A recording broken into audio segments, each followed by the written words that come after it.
I will show you 3 Sudoku concepts that every solver needs to know if you want to solve hard puzzles like this. And with that, it's solving time. So concept number 1, it's called restriction.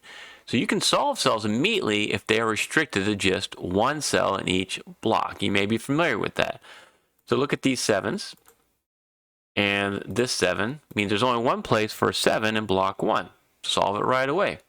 And then with these 2 7s and this 7, you can solve for 7 in block 2. With these 7s, you can solve for 7 in block 6. And with these 2 7s and this 7, you can solve for 7 right here in block 8. Greetings, friend. Thank you, Julian Locke, for sharing the Sudoku in the comment section of one of my videos. I think it's a perfect puzzle to show you 3 Sudoku concepts that every solver needs to know. You have to completely understand the last concept if you want to solve and finish hard Sudokus like this. And before I show you the other part of my first concept, restriction, I want to hear from you. What is one concept or idea that has helped you solve Sudoku better? Please, please, please share this in the comments with the other viewers and help me grow the internet's best Sudoku community. I learned so much from your comments. What you want to do now is look for more digit restrictions, and we're going to go this time from 1 all the way up to 9. So if you look at the 1s, you might notice with this one cutting across row 4, there's only 2 places for a 1 in block 6. And so I'm going to mark that. So this is called a one-step restriction. We don't know which one of these cells contains a 1, but if you solve one of these cells for a different digit, you can solve the other one for a 1. And these ones are helpful since they're in the same row. It means you can't put a 1 anywhere else here, or you block out 1s in block 6. So this now restricts the 1s in block 5 to these 2 cells because of the 1 here and here. And so these are the types of marks and solves you want to make as we move up the digits. So that's all with the 1s. You look at the 2s, and you'll notice 2 places for a 2 in block 2. And then with these 2s, 2 places in block 7. That's all you can do with the 2s. Move on to the 3s. 2 places for 3 in block 3. And then with these 2 3s, 2 places in block 4. Move on to the 4s. Nothing else you can do with the 3s. You might see that with this 4 coming up and this 4 cutting across, you have another pointing pair of 4s here in row 4. And you know it's a pointing pair is if you look in another block here in this 3-block band and it's missing the digit. So there's no 4 here, so you know this can act as a pointing pair, which will then restrict the 4s to these 2 cells in block 5. And then with this 4 and this 4, you can mark 4s in block 8. Okay, 5s. We got 2 5s there, but no one-step restrictions or other solves you can make at this time. So let's move on to the 6s. With these 2 6s, 2 6s in block 3, and then in block 8, what you might see is with this 6 coming down and this 6 cutting across, 6s are restricted to the same 2 cells as the 4s. So you found a nice hidden pair for 6. Adds more restriction right here. And I cover hidden pairs, pointing pairs, and the other top strategies in my free Sudoku solving guide. And so that's nice to find that restriction. We've already completed all the 7s, so let's move on to the 8s. And you'll notice with these 2 8s and this 8, you can solve for an 8 in block 9. And then with this 8, you can solve for an 8 in block 6. And then with this 8 cutting across and this 8 coming up, you have a pointing pair of 8s in block 2. To go with these 2 8s, you can now restrict the 8s here to this cell in block 5. And you notice how I displaced that 1. Once you displace the 1, you solve the cell with a different digit. You can immediately solve this cell now for a 1. This will help you speed up your solving here. And we're still on our first concept. Got this 8 and these 8s. We can finish marking up the 8s here in block 1. Okay, move on to the 9s. this point with this 1, 9, there's no other marks you can make with the 9s. And so a solving tip, you want to go back through the easy solves. We're not done with concept 1 of restriction. You do want to recreate more one-step restrictions and easy solves before we need to move on to concept number 2. So you might notice with these two ones, now there's only one place for 1 up here in block 2. So you can solve this cell now for a 1, which will displace that 2, displace that 8. And so this is part of concept number 2. Concept number 2, I call row, column, and block. So concept 2, row, column, and block. Once you make a solve, and this is something that not only I talk about, but Thomas Snyder, who I just met at SudokuCon, he talked about this is a great way to solve puzzles faster. Is once you make a solve in a critical location, you might want to follow that solve and go around the board. But he says, I'm going to tell you, this idea of row, column, block is come back here and branch out in a different way. So look at the row, look at the column, and the block to make sure you cover all the pertinent solves before you move to a new location. So let's look at the impact here, row, column, or block. So the impact in row 2, by putting a 1 right here, now you have a heavy house. You have 5 digits filled out. At least 5 is a heavy house. You just need a 2, 4, 6, and a 9. With the 4, 6, and 9 here, you can solve this cell now for a 2. With the 4, 6 here, you can solve this for a 9, and it leaves you with the 4, 6 naked pair. Okay, now let's look in the block. You notice you got the 2 and the 8 right there. You can solve that for a 3, okay? And then we can go back in the row with this 3. Displace that 3 with these 8s. You can displace that 8 and solve this for an 8. And now we can look in the column. You might notice you come down here, you have a 1, 2, 3, 7, 8, 9, you need a 4, 5, and a 6. So 4, 5, 6 here. That can't be a 4. The 5s now are restricted to these two cells in block 5. It makes them a claiming pair. They claim column 6 here in block 5. Which now restricts the 5s because of this 5 to these two cells in block 8. Okay, so RCB, row, column, and block. Now, let's look and see what else we can do here. You got these 4s here. You put some restriction along row 6. Where can the 2s go? Well, with this 2, a 2 can't be here, and a 2 can't be here because of this 2. So the 2s are now restricted in the same two cells as the 4s. They're a claiming pair. And since the 2 and 4 are both the same two cells, together they make a hidden pair. So you want to mark this hidden pair, which leaves you with just a 6 and a 9 to finish row 6. So mark those by-value cells. After you've gone through the digits 1 through 9, as you see by-value cells or BVCs, you want to mark those because those are also a type of one cell restriction. You know, if you solve a 4 here, that's going to be a 2. If you remove, the 9 from here, you can solve this for a 6. This is important for you to solve these harder puzzles.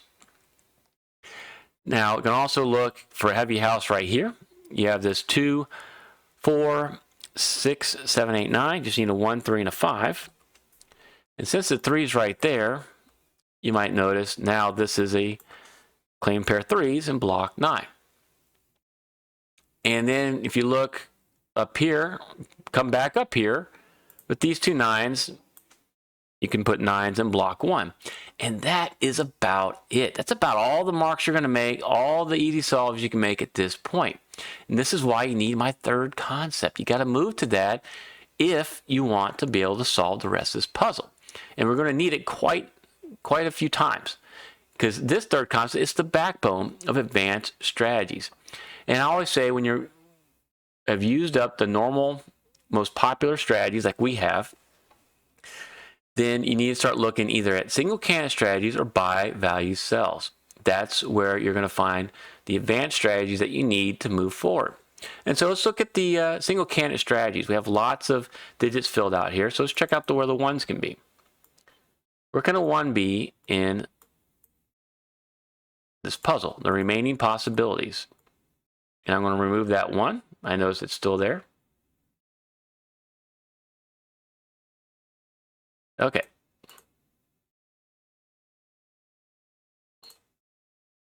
So let's remove this one. Don't want to confuse you. You might notice, here's concept number 3. Notice in column 2 that the ones can only appear 2 times. Even though they're not in the same block, there's only 2 possibilities. So either one's here. If a one's not there, it has to be here. This is called a conjugate pair. They rely on each other. And you can use this relationship, knowing that one's got to be either here or here, to start building some advanced strategies. Look in column 8. Where can the ones be? Well, it's the same 2 rows, rows 1 and 9. And so one can be there or there. Now look at the impact of this conjugate pair to this conjugate pair. If you put a 1 right here, what happens? Well, ones can't be there.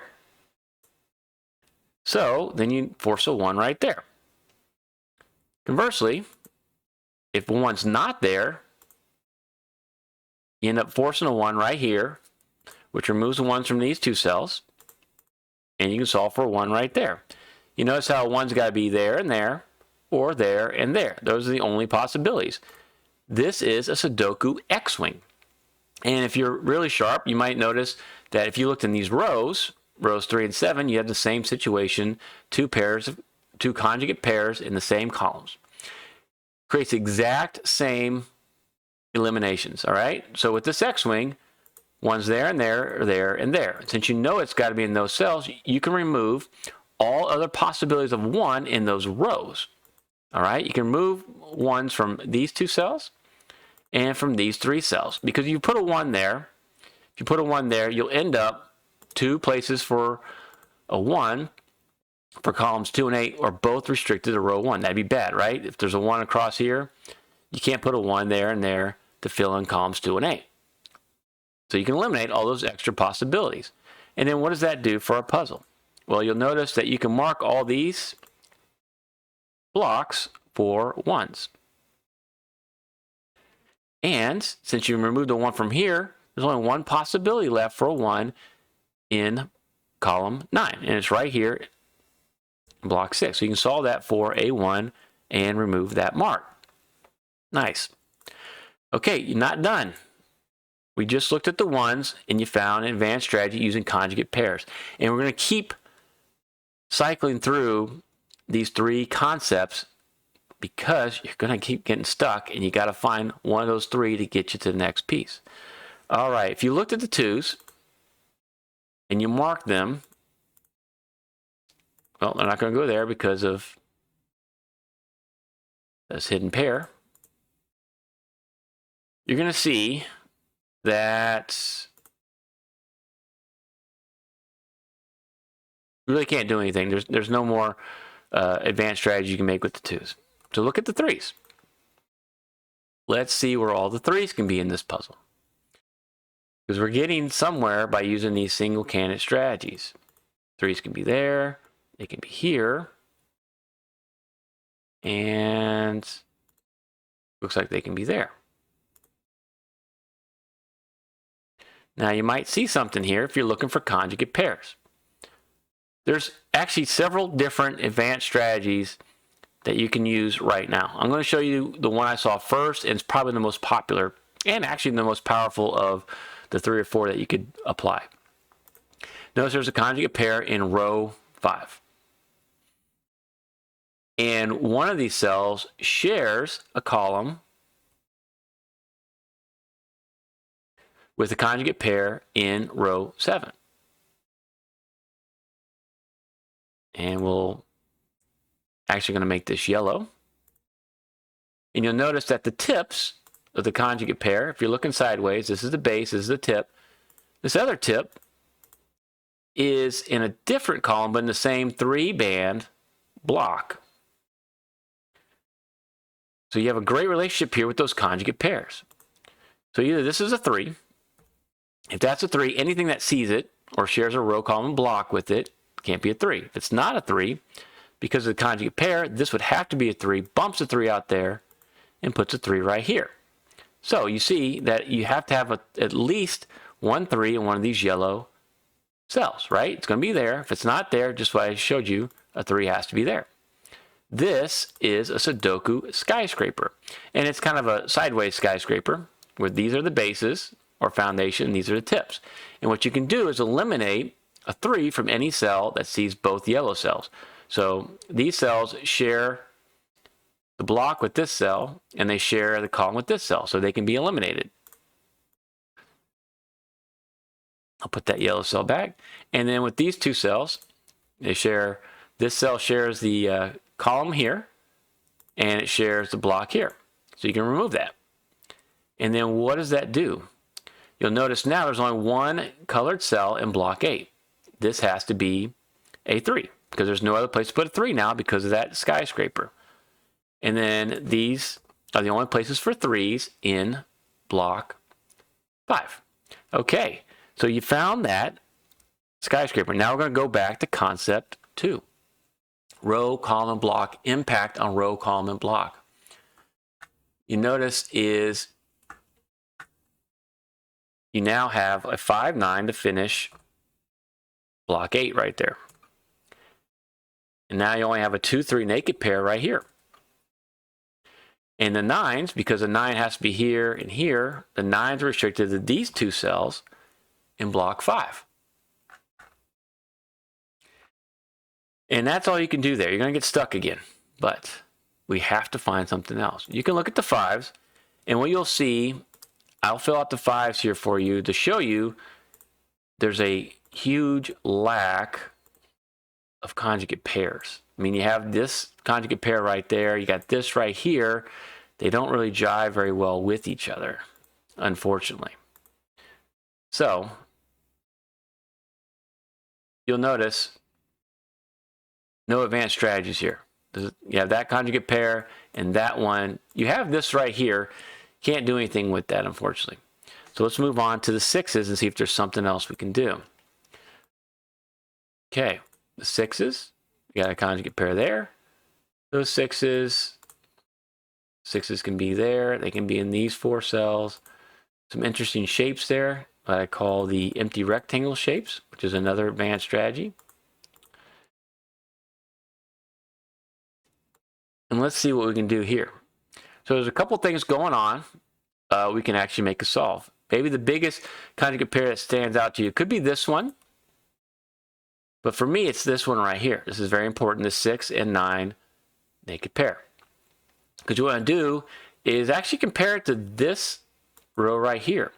You notice that we have this extra cell right there. If that was missing, if that wasn't a 6, then you'd have a nice X-wing of 6s. You know, 6 would be there and there, there and there. And so this cell right here couldn't be a 6. But you have this little fin, this nub that's hanging on to this row right here. So this could be true. And if this was a 6, that wouldn't be a 6. If it's not true, you have then a 6 in one of these cells. It creates an X-wing of 6s. And you still can remove this cell right here. So this is called a finned X-wing. And what you can do is you can remove any additional candidates that are in the same column as the proposed X-wing and in the same block as that fin. So you can remove a 6 from right there. Because you put a 6 right there, and I could show you what happens. So you put a 6 right there. You eliminate 6s from all these cells. And then you'll see in row 6 and row 9, the only place to put a 6 would be in column 5. It breaks the puzzle. That's why you can make that elimination. So you eliminate 6 from right there. And again, you want to go back to concept 2 after doing this. What's the impact on row, column, and block? This can't be a 6 anymore. Look at this row. What does that mean? This cell couldn't be a 1. It can't be a 2. Could be a 3. Cannot be a 4. It could be a 5. Cannot be a 6 because of that finned X-wing. Cannot be a 7 or an 8. This could be a 9. And I want you to see something here. Notice these 3 cells in row 8. 3, 5, and 9 are the only 3 possibilities for those 3 cells. This is a naked triple now of 3, 5, and 9. And now that puts restriction on the rest of these cells. They cannot contain 3, 5, and 9 because you've got to have one of the 3, 5, or 9 here, another one here, and the third one there. Those are the only candidates that can be there. This is beautiful stuff, and you're going to love this. We're going to get some combinations here, and we're not quite done, though, with the third concept. So you have a 2, 4, and 6 that could remain in the row. Since you have a 6 right here, that's your 2, 4. 4, 6 there. You got the 4 right here. That's going to be your 2 and 6. Okay? Now, I want you to notice something. This is why we put in all these by value cells. You have a 2, 4, 6 naked triple right here. Look at that, right? All the possibilities, 2, 4, and 6, are right there, which means this has to be 3, 5, or 9 in these 3 cells. Well, 9 and 3 right there means that's going to be a 5. The 3 right there means this is going to be your 9. That's going to be your 3. And now you want to look at this naked triple impact, row, column, and block. Because of this 9 cutting across, only 2 places for a 9 now in row 9. Makes it a pointing pair. So this can't be a 9 anymore. That's going to be a 5. That's going to be a 9. Okay? Also impact because of this 3. That's going to be your 2. That's going to be your 3. All right? And then you can notice with these 3s now, 2 places for a 3 in block 7.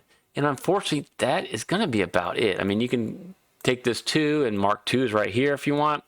You're not going to find anything else to solve. So you got to go back to that third concept, conjugate pairs. And notice all these by-value cells we have here. In particular, you might notice that you have a 2, 4 here. Shares a 2 with this cell, but it also has a 6. But hey, it shares a 6, or shares a 4 with this cell that also has a 6. With these 3 cells, you have all 3 paired possibilities of the digits 2, 4, and 6. One of these cells, this one, sees the other 2.